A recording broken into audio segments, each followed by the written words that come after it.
Nabi Syuaib alaihi salam adalah cucu buyut Nabi Ibrahim dari anak beliau yang bernama Madian.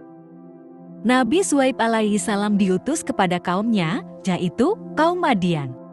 Kaum Madian merupakan kaum yang berprofesi sebagai pedagang yang berasal dari daerah Madian, bagian barat Laut Arab Saudi. Allah mengutus Syuaib pada penduduk Madian. Dan kepada penduduk Madian kami utus saudara mereka, Syuaib. Ia berkata, "Hai kaumku, sembahlah Allah, sekali-kali tiada Tuhan bagimu selain Dia." Quran Surah Hud ayat 84. Ini adalah dakwah yang sama yang diserukan oleh setiap nabi. Dalam hal ini, tidak ada perbedaan antara satu nabi dan nabi yang lain. Ia merupakan dasar akidah yang utama.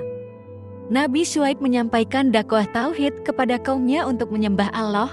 Selain itu, kaum Madian pada masa itu juga banyak melakukan kecurangan dalam timbangan. Nabi Syuaib berpindah pada masalah muamalah sehari-hari yang berkenaan dengan kejujuran dan keadilan. Adalah hal yang terkenal pada penduduk Madian bahwa mereka mengurangi timbangan dan mereka tidak memberikan hak-hak manusia. Ini adalah suatu kehinaan yang menyentuh kesucian hati dan tangan sebagaimana menyentuh kesempurnaan harga diri dan kemuliaan. Para penduduk Madian beranggapan bahwa mengurangi timbangan adalah salah satu bentuk kelihayan dan kepandaian dalam jual beli serta bentuk kelicikan dalam mengambil dan membeli. Kemudian nabi mereka datang dan mengingatkan bahwa hal tersebut merupakan hal yang hina dan termasuk pencurian. Syuaib mulai menyuarakan dakwahnya. Dan janganlah kamu kurangi takaran dan timbangan. Sesungguhnya aku melihat kamu dalam keadaan yang baik atau mampu dan sesungguhnya aku khawatir terhadapmu akan azab hari yang membinasakan. Quran Surah Hud ayat 84. Nabi Syuaib memberitahukan kepada mereka bahwa beliau khawatir jika mereka meneruskan perbuatan keji itu, niscaya akan turun kepada mereka azab di mana manusia tidak akan dapat menghindar dari siksaan itu. Nabi Syuaib meneruskan misi dakwahnya. Beliau mengulang-ulangi nasihatnya kepada mereka dengan cara yang baik dan mengajak ke jalan yang baik. Oleh karena itu, Al-Quran mengingatkan manusia. Dan janganlah kamu membuat kejahatan di muka bumi dengan membuat kerusakan. Keuntungan dari Allah adalah lebih baik bagimu jika kamu orang-orang yang beriman. Dan aku bukanlah seorang penjaga atas dirimu. Quran Surah Hud ayat 85-86. Dengan cara yang demikian, Nabi Syuaib menjelaskan kaumnya bahwa masalah yang mereka hadapi saat ini sangat penting dan sangat serius, bahkan sangat berat. Selain itu, mereka juga menyembah sesuatu selain Allah, yaitu Al-Aikah, sesuatu sesembahan dari pepohonan yang dikelilingi dahan-dahan di sekitarnya. Nabi Syuaib mendakwahi kaumnya untuk mentauhidkan Allah sebagai Tuhan satu-satunya. Namun mereka menolaknya dan mengejek Nabi Syuaib alaihi salam. Mereka berkata, "Hai Syuaib, apakah agamamu yang menyuruh agar kami meninggalkan apa yang disembah oleh bapak-bapak kami atau melarang berbuat apa yang kami kehendaki tentang harta kami? Sesungguhnya kamu adalah orang yang sangat penyantun lagi berakal." Quran Surah Hud ayat 87. Mereka termasuk orang-orang yang menjalin hubungan sesama manusia dengan cara-cara yang sangat keji. Mereka suka mengurangi timbangan. Mereka mengambil yang lebih darinya dan tidak menghiraukan kekurangannya. Mereka menganggap bahwa menginfakkan harta atau menggunakannya atau menghambur-hamburkannya adalah suatu yang tidak berhubungan dengan agama. Hal itu menyangkut kebebasan pribadi manusia. Nabi Syuaib mengetahui bahwa kaumnya mengejeknya karena mereka menganggap agama tidak turut campur dalam kehidupan sehari-hari. Namun, beliau menghadapi semua itu dengan penuh kelembutan dan kasih sayang karena beliau yakin apa yang beliau bawa adalah kebenaran. Aku tidak bermaksud kecuali mendatangkan perbaikan selama aku masih berkesanggupan. Quran Surah Hud ayat 88. Nabi Syuaib berkata, "Hai kaumku, bagaimana pikiranku jika aku mempunyai bukti yang nyata dari Tuhanku dan dianugerahinya aku darinya rezeki yang baik? Patutkah aku menyalahi perintahnya?" Dan aku tidak berkehendak menyalahi kamu dengan mengerjakan apa yang aku larang. Aku tidak bermaksud kecuali mendatangkan perbaikan selama aku masih berkesanggupan. Dan tidak ada taufik bagiku, melainkan dengan pertolongan Allah. Hanya kepada Allah bertawakal, dan hanya kepadanya lah aku kembali. Quran Surah Hud, ayat 88. Nabi Syuaib mengingatkan mereka bagaimana nasib orang-orang yang mendustakan kebenaran. Hai kaumku, janganlah hendaknya pertentangan antara aku dengan kamu menyebabkan kamu menjadi jahat hingga kamu ditimpa azab seperti yang menimpa kaum Nuh atau kaum Hud atau kaum Saleh. Sedang kaum Lut tidak pula jauh tempatnya dari kamu, dan mohonlah ampun dari Tuhanmu, kemudian bertaubatlah kepadanya. Sesungguhnya Tuhanku Maha Penyayang lagi Maha Pengasih. Quran Surah Hud ayat 89-90.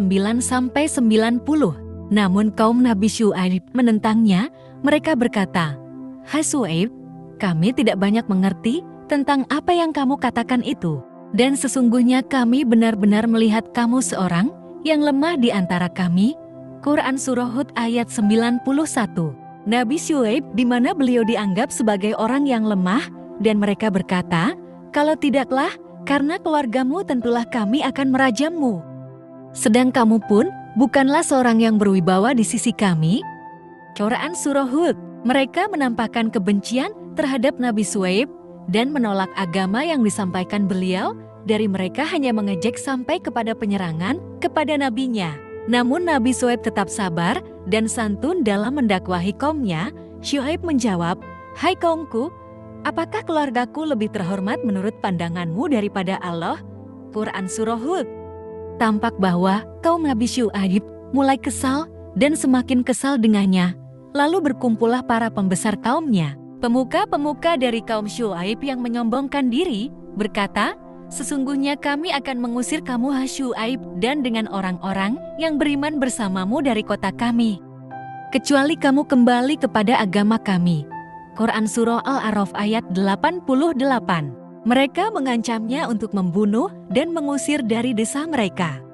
Mereka memberi pilihan kepada Nabi Syuaib antara terusir dan kembali kepada agama mereka yang menyembah pohon-pohon dan benda-benda mati.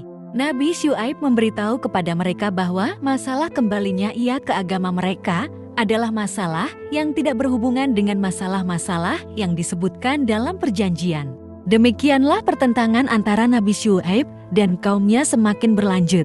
Nabi Syuaib memegang amanat dakwah untuk menghadapi para pembesar, para pendusta, dan para penguasa kaumnya. Akhirnya, Nabi Syuaib mulai mengetahui bahwa mereka tidak lagi memiliki harapan karena mereka telah berpaling dari Allah Subhanahu wa Ta'ala. Sedang Allah kamu jadikan sesuatu yang terbuang di belakangmu. Sesungguhnya pengetahuan Tuhanku meliputi apa yang kamu kerjakan.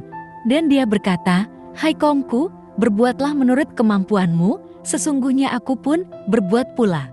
Kelak kamu akan mengetahui siapa yang akan ditimpa azab yang menghinakannya, dan siapa yang berdusta, dan tunggulah azab Tuhan. Sesungguhnya aku pun menunggu bersama kamu." Quran Surah Hud ayat 92-93. Nabi Syuaib berlepas diri dari mereka. Mereka telah berpaling dari agama Allah, bahkan telah mendustakan nabinya dan menuduhnya bahwa ia tersihir dan seorang pembohong. Kemudian pergulatan antara Nabi Syuaib dan kaumnya berakhir adanya fase baru. Mereka meminta kepada Nabi Syuaib untuk mendatangkan azab dari langit jika beliau termasuk orang-orang yang benar. Maka setiap orang hendaklah melakukan apa saja yang diinginkannya dan hendaklah mereka menunggu azab Allah Subhanahu wa Ta'ala. Dengan nada mencibir dan menantang, mereka berkata, "Di mana azab itu? Di mana siksaan yang dijanjikan itu? Mengapa terlambat datang?" Maka Allah berfirman, "Dan tak kala datang azab kami, kami selamatkan Syuaib dan orang-orang yang beriman bersama-sama dengan dia dengan rahmat dari kami. Dan orang-orang zulim dibinasakan oleh satu suara yang mengguntur. Lalu jadilah mereka mati bergelimpangan di rumahnya, seolah-olah mereka belum pernah berdiam di tempat itu. Ingatlah, kebinasaan bagi penduduk Madian sebagaimana kaum Samud telah binasa." Quran Surah Hud ayat 94-95. Kemudian teriakan suara yang datang kepada mereka dari celah-celah awan yang menyelimuti. Mula-mula, mereka barangkali bergembira karena membayangkan itu akan membawa hujan, tetapi mereka dikagetkan ketika datang kepada mereka siksaan yang besar pada hari yang besar. Lalu mereka menyadari bahwa teriakan itu membawa bencana buat mereka. Teriakan itu menghanguskan setiap makhluk yang ada di dalam negeri itu. Mereka tidak mampu bergerak dan tidak mampu menyembunyikan diri, dan tidak pula mereka dapat menyelamatkan diri mereka. Negeri mereka hancur dan tidak ada yang tersisa dari kaum Madian yang kafir. Begitulah balasan untuk orang-orang yang mendurhakai Allah dan nabinya. Mereka berjalan di muka bumi dengan sombong dan congkak, maka Allah mengabulkan apa yang mereka minta, yaitu azab Allah berupa kehancuran untuk mereka. Nabi Syuaib dan orang beriman selamat dari azab Allah untuk negeri mereka. Nabi Syuaib dan kaumnya yang beriman semakin teguh imannya dalam mengesahkan Allah dan tetap berjalan lurus ke jalan yang diridhoi Allah.